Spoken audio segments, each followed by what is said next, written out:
Episode की शुरुआत होती है और हम एक आदमी को एक सुनसान रास्ते से गुजरते हुए देखते हैं। वो अपने घर जाने में काफी लेट हो गया था। उसके पास सिर्फ दो ही चॉइस थी, या तो वो लंबे रास्ते से अपने घर चला जाए या छोटे रास्ते से, और वो छोटा रास्ता चुनता है। और जैसे ही वो उस रास्ते से जाता है, कोई छलावा उसे मौत के घाट उतार देता है। जिसके बाद स्टोरी प्रेजेंट में आ जाती है और हम एक दूध वाले को देखते हैं जिसका नाम बल्ली था। और सुबह होते ही वो दूध देने के लिए निकल जाता है, पर दूध तो उससे सब लेते थे, पर पैसा कोई नहीं देता था। पैसे कल ले जाना ये कहकर टाल देते थे। बल्ली काफी सीधा साधा था और ये सोचकर कि पैसे बाद में मिल जाएंगे, वो किसी से जबरदस्ती भी नहीं करता था। वहीं हम गांव के मुखिया को देखते हैं जो आए दिन उस छोटे रास्ते पर हो रही मौतों से काफी परेशान था, क्योंकि मौत तो हो रही थी पर किसी की लाश आज तक नहीं मिली और न ही किसी का कंकाल। उन्हें ये काम किसी जानवर का लग रहा था। पर एक आदमी कहता है कि मुखिया जी, अगर ये काम कोई जानवर करता, किसी को तो दिखता वो जानवर, ये काम जरूर कोई भूत प्रेत या आत्मा ही कर रही है। और तभी बल्ली दूध देने के लिए आ जाता है। जब मुखिया जी कहते हैं कि जा दूध अंदर दे आ। दरअसल बल्ली मुखिया की बेटी सपना से प्यार करता था और दोनों शादी भी करना चाहते थे, पर बल्ली एक तो छोटी जात का था और गरीब था, तो वो कैसे मुखिया से सपना का हाथ मांगता। पर उसे यकीन था कि वो जल्दी सपना से शादी करेगा और वो सपना को शाम को मिलने के लिए बुलाता है। वही मुखिया कहता है कि हमें उस रास्ते पर पहरेदार बिठाना होगा, पर कोई भी उस रास्ते पर जाना नहीं चाहता था। और तभी मुखिया बल्ली से कहता है कि बेटा बल्ली, मैं तुझे एक काम दे रहा हूँ, तू मना मत करना। अब से तू दूध देने के लिए उस छोटे रास्ते से आएगा जाएगा, इसी बहाने उस रास्ते की निगरानी भी हो जाएगी। पर छोटे रास्ते का नाम सुनते ही बल्ली सहम जाता है, पर मुखिया को इम्प्रेस करने के लिए वो हामी भर देता है। वहीं जब सपना बल्ली से मिलती है तो वो कहता है कि थारे बापू ने मुझे छोटे रास्ते की निगरानी करने का काम सौंपा है। अब तू देख मैं कैसे तेरे बापू को पटाकर तेरा हाथ मांग लूंगा। पर सपना कहती है कि बल्ली तू पागल तो नहीं हो गया क्या? तुझे पता नहीं कि उस छोटे रास्ते पर जो भी गया वो वापस लौट कर नहीं आया?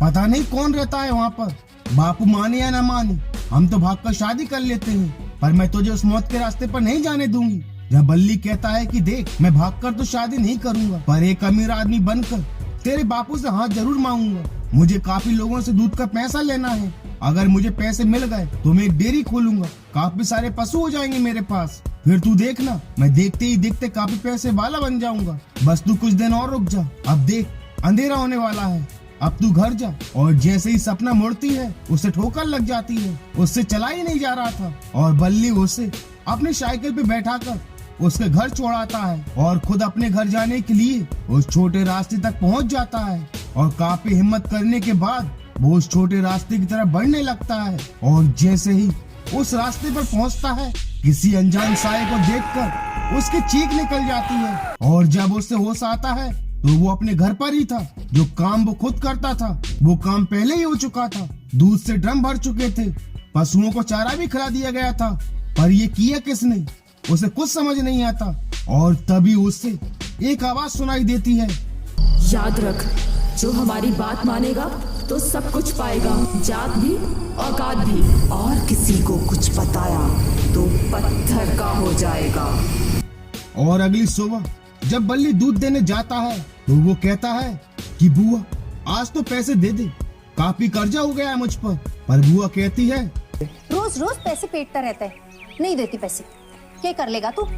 और तभी उससे फिर से वही आवाज सुनाई देती है, मत मांग, आज के बाद कभी मांगने की जरूरत नहीं पड़ेगी तुझे। ए बल्ली, अब जा और पीछे मुड़कर मत देखिए। और बल्ली के पीछे मुड़ते ही वो अदृश्य शक्ति बुआ को कमरे के अंदर खींच लेती है और बल्ली तुरंत वहाँ से भाग जाता है। वहीं जब बल्ली थोड़ा आगे बढ़ता है तो उसे फिर से वही आवाज आती है जो कहती है, पता है ना तुझे क्या करना है? ना कुछ देख ना कुछ सुन, जो पता है किसी को ना बता, वरना शर्त याद है ना?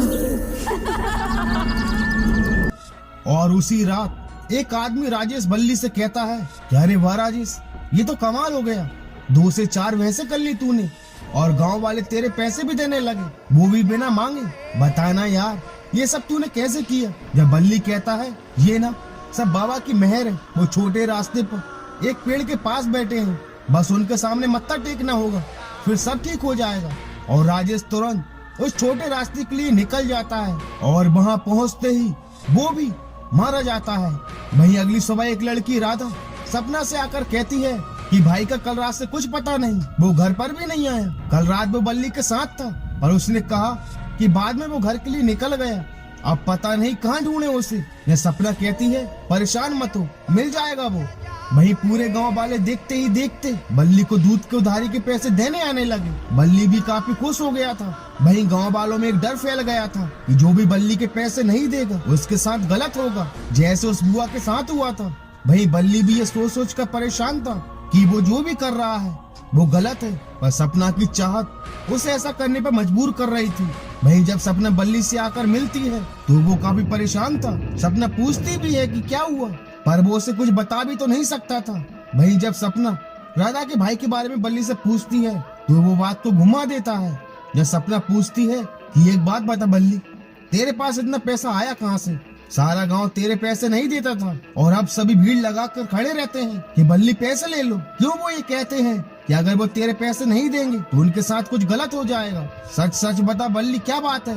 ये बल्ली कहता है कि अरे वाह, जब सभी मुझे ठेंगा दिखाते थे तो वो अच्छा था, और आज सभी पैसे देकर जा रहे हैं तो तुझे गड़बड़ नजर आ रही है। ये देख, उन्हीं हक के पैसे से लेकर आया हूँ मैं तेरे लिए, रख इसे और पहन लियो। पर सपना कहती है कि तू मेरा बल्ली नहीं हो सकता, बदल गया है तू, और रख इन्हें। तेरी बाली और पायल नहीं चाहिए मुझे, कुछ नहीं चाहिए मुझे, बस मेरा बल्ली चाहिए। जहाँ बल्ली कहता है कि तुझे सच जानना है ना तो सुन ये सब, और इससे पहले कि वो कुछ बताता एक हाथ सपना की गर्दन पकड़ने के लिए आगे बढ़ता है। जब बल्ली कहता है कि सच ये है कि तुम मुझसे बहुत सवाल करती है, और ये कहकर वो सपना की जान बचा लेता है और सपना वहाँ से चली जाती है। पर उसे शक था कि बल्ली जरूर उससे कुछ छुपा रहा है, पर क्या वो इसका पता लगाकर जरूर रहेगी। वही बुआ पूरी तरह से पागल हो चुकी थी और हर जगह उन्हें एक साया दिखाई दे रहा था जिससे वो काफी डर रही थी। और तभी सपना आकर पूछती है कि बुआ क्या हुआ, आपकी ऐसी हालत कैसे हुई? जहाँ बुआ कहती है मर जाएंगे, सब मर जाएंगे।